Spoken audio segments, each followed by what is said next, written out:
Andam na ba kita sa school year 2020-2021? Karong tuiga ang edukasyon padayon gihapon.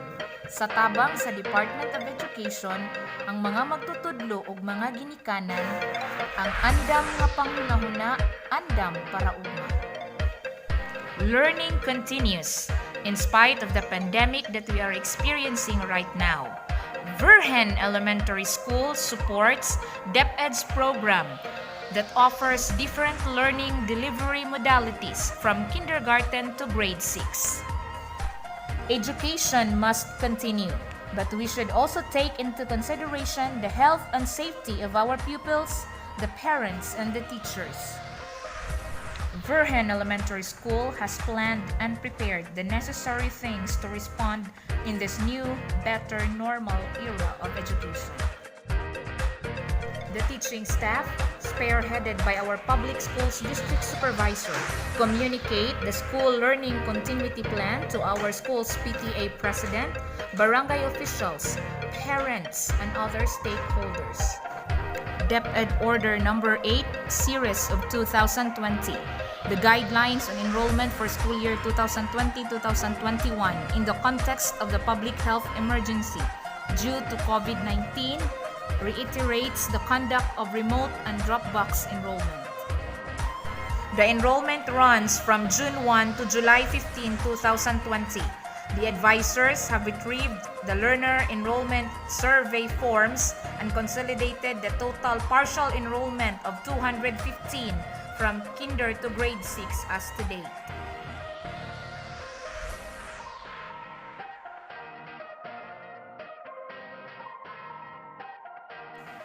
Based on the learner enrollment survey form data gathered, the teachers have identified the learning delivery modalities preferred by most parents for their children. Out of the 215 LESF gathered, 150 parents choose the modular distance learning modality.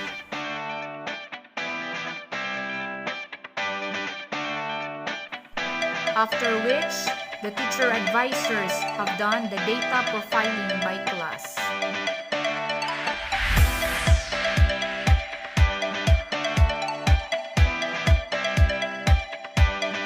The teachers conduct inventory of learning resources based on preferred learning delivery modalities.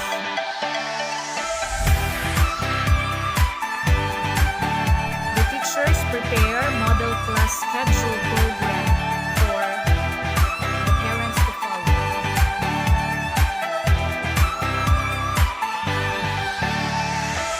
The teachers of the school had a planning conference for the implementation of the preferred modalities, which is the modular learning delivery. We offer distance learning, which includes the digital lessons through videos and the printed modules and learning kits.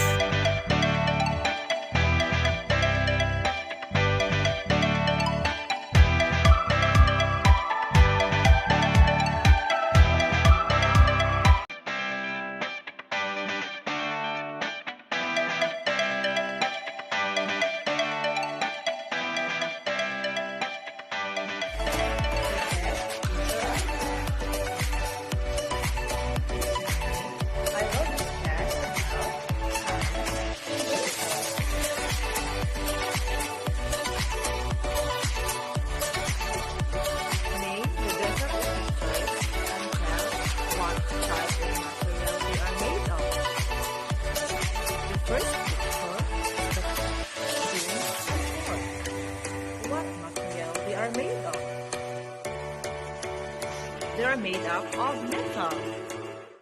How about the cotton balls? What material they made of? They are made up of cotton. How about newspapers? They are made up of newspapers. The last choice are the colored pairs. What are they made of? Yes, they are made up of plastics. What if we put all these materials in water? What are the materials materials that absorb in water?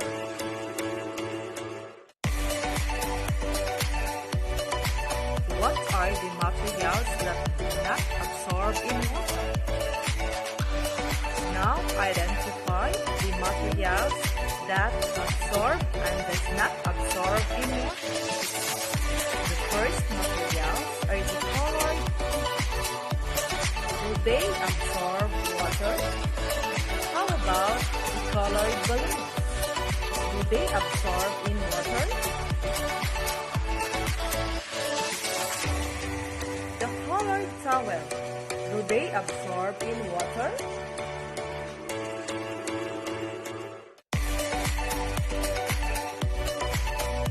How about the tissue paper? Do they absorb in water? How about the sponge? Do they absorb in water? What do we call the materials that absorb water and do not absorb water? Porous materials are materials having small holes that follow air or liquid to pass through. Example of this is cotton. Cotton is very porous, which makes it a natural absorber of water. Non-porous materials are materials that do not allow air or liquid to pass through. Plastic is a non-porous material which does not allow water to pass through.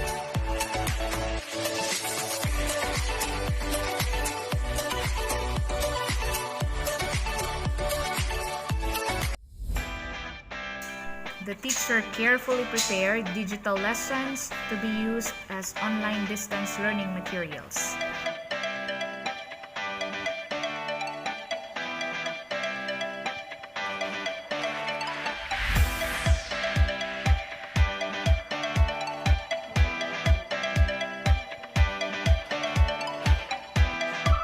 Printed modules and learning kits were carefully prepared for each grade levels. In line with the school's learning continuity plan, teachers' weekly plan based on the most essential learning competencies was also prepared. Parents' guide, which includes the daily activities for parents to follow, and also the parents' checklist were also provided.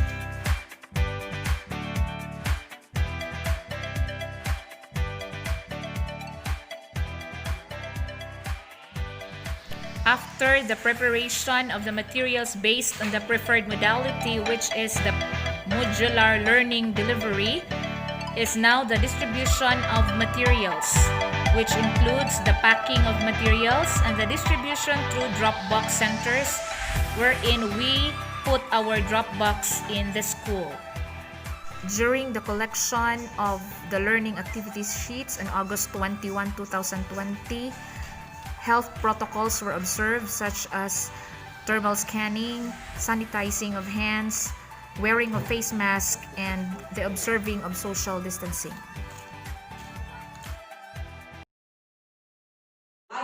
The teacher advisor is giving the instructions to the parents regarding the parents' guide and the parents' checklist. Mga learning modalities, no? Learning activity sheets para sa mga bata.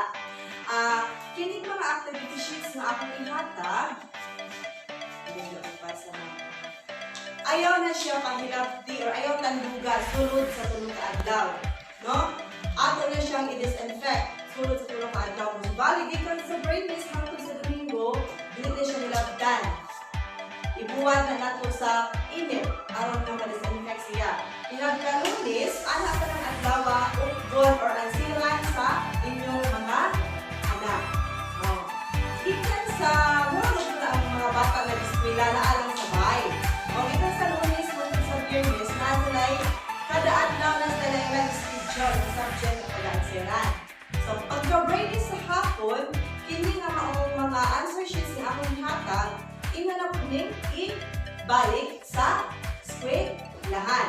So, kada activity sheets na among ihatag mga bilikana na adin ni mga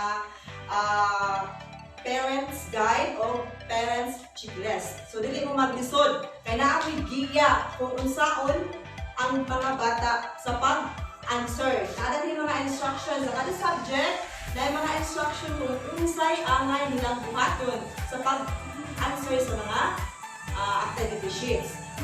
Naapod ni dili ang inyong giya mga ginikanan kung unsang adlaw. So, adlaw nga Lunes, unsang adlaw ang mga subject nga ilang pag-answeran. Sa Lunes, naadiha ang SP o Math. Sa Martes, ang Science o Araling Panlipunan. Tanawon lang ninyo kung mas maayo siguro inyong idikit ning parents guide at tubangan kung asa ga answer ang inyong mga anak para magbiyahan sila o magbiyahan sa pag-answer sa ilang mga activities. Schedule nila. Mga ilang mga schedule. Sa kaadlaw, duha ra ka subject ilang answeran, no? Sa pag-aumal ay yung subject hangtod sa adlaw ka. Murag gamay. Diri po sa parents checklist na ako diri ang mura o instruction. Di Bisaya na namo ang mga instructions so dili na lisod. Dili na lisod para ninyo matilikanan. Okay. Thank you. Salamat sa pag-nalit.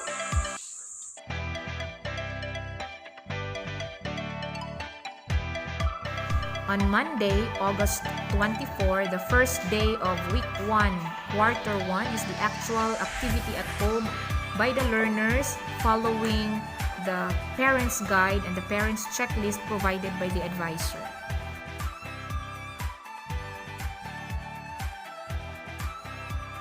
Friday, August 28 is the retrieval of learners' outputs and at the same time the distribution of the learning activity sheets for week 2.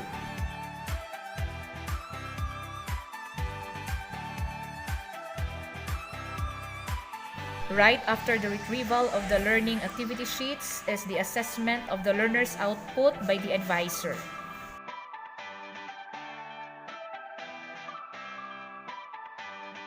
Right after the checking of the learner's outputs, the advisor communicates the assessment results to the respective parents and give them the copy of the result.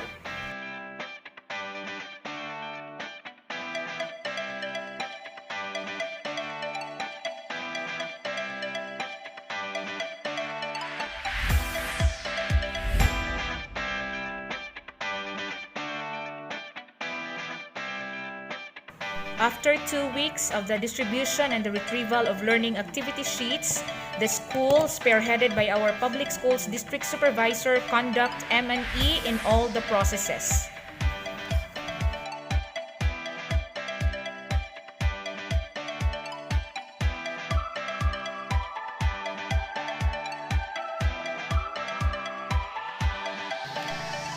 This time, the teachers have the post-conference.